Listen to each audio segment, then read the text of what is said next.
అంటే తాబేలు నిజానికి ప్రతి ఇంటిలో ఉండాలి. మనకి ఇప్పటికీ దేవాలయాల్లో తాబేళ్ళు ఉంచుతారు. ప్రతి దేవాలయంలో తాబేలు ఉంటుంది. పూర్వం ప్రతి నూతిలో ఒక తాబేలు ఉంచేవారు. ఎందుకు తాబేటిని ఉంచుతారో తెలుసా? తాబేటి యొక్క దర్శనము మంగళ దర్శనం.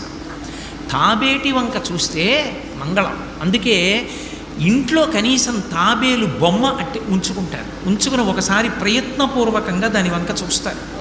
ఎందుకు తాబేలు ఇంట్లో ఉంచుకోవాలి అంటే దాంట్లో ఒక రహస్యం ఉంది.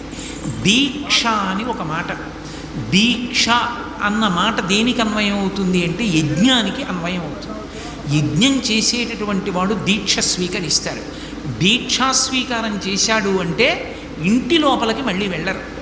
ఇక పూర్తయిన తర్వాతే ఇంట్లోకి వెడతారు. ఇల్లు విడిచిపెట్టి బయటికి వచ్చేసి దీక్షావస్త్రాలు కట్టుకుని మేళతాళాలతో యాగశాల ప్రవేశం చేస్తారు.